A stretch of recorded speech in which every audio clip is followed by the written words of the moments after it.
Okay, let's talk about something now that's somewhat controversial because it is such an issue for us in Western society, and that's the issue of cancer. Now, you've got a completely uh, different take on it than, say, what we call Western medicine. Can you talk a little bit about your beliefs about the cause of cancer, cause of disease?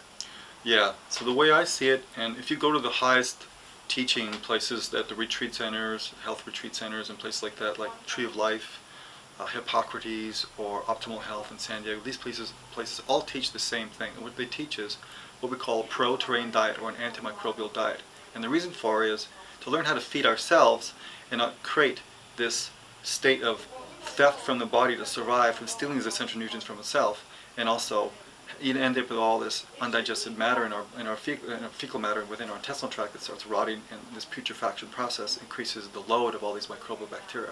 So ultimately, what we start to learn is the key guy who discovered this process, what he calls the pleomorphic process, is Antoine Béchamp. He used to work with Louis Pasteur.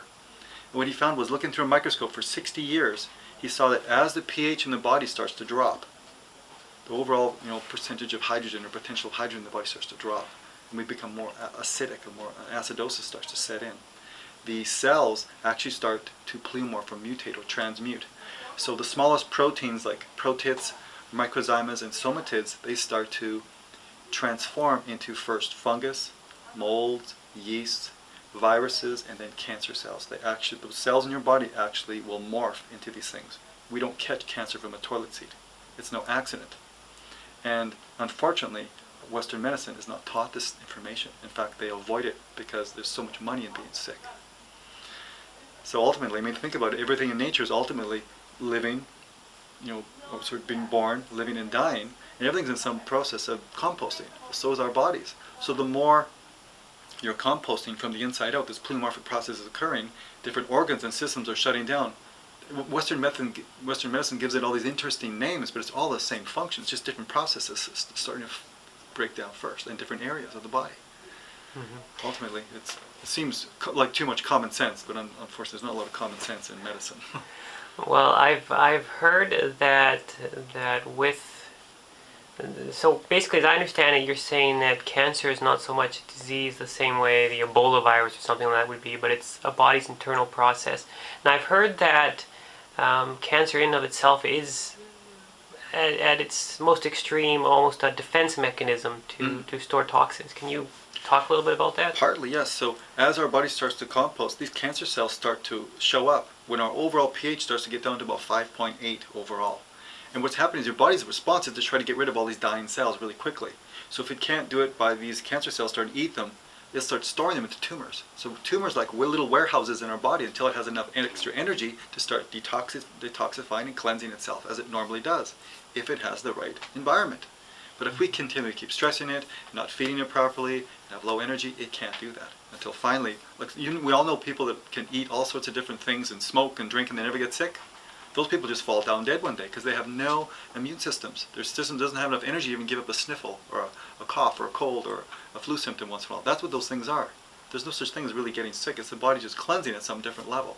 Mm-hmm. And hopefully it's not at a level of depleting its own resources, like breaking down its own amino acids, breaking it down its own in the enzymes in order to survive. Because ultimately, no one dies of old age. Everyone dies of organ failure. Yeah. That's an interesting way to see it. Yeah. Now, what about for those individuals who already have cancer of one sort or another? What can they start doing to start reversing the process? Yeah, we've had many people come through our company with different levels of disease symptoms, especially cancer. It's rampant now. 100 years ago, 1 in 30 people developed cancer. Now it's more than 1 in 2. There's children being born with cancer now. And it's because of our environment. It's because of our food chain. It's because of the air and water and all these things that have changed so much in the stressful lives we're living, and the amount of genetic coding and nutrient packages getting handed down from our parents is dramatically depleted. So the things people must do, bottom line is, we call them essential nutrients because you must get them from the food chain. So if you're not getting them, and again, hemp seed is just packed full of essential nutrients. Amino acids, complete protein from plants, very easy to digest, and the good fats, omega-3 and omega-6, huge concentrations, 80%.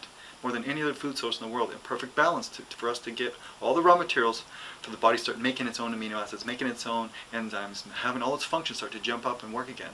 If you have an immune system, you talked about Ebola virus.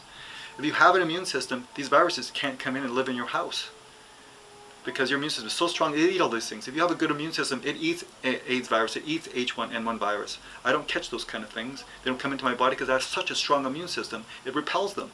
They're not invited in. You invite them in by the rotting material, the composting process, the acidosis. It's really that simple. So the more that you create your environment to be strong and healthy and eating good, well, connected with nature, instead of all these processed junk foods, fast foods, these addicting foods, then we start to come into balance. Health is normal. So if I understand you correctly, what you're saying is that for those people who do struggle with issues like cancer, if they simply stop what they're doing, move back to a simpler diet that contains all the essential nutrients that they need, that can start reversing some of the process. The symptom starts to reverse. Wind, my wife, is a perfect example. About 13, 14 years ago when I first met her, we just got married, she developed breast cancer. And by learning how to cleanse and detoxify and change her diet, she overcame that without having any surgeries, without having to chemo or radiation that the doctors recommended. She didn't do any of those things. We've had dozens of people come through Conscious Planet and around our products in order to achieve this. And there's lots of testimonials.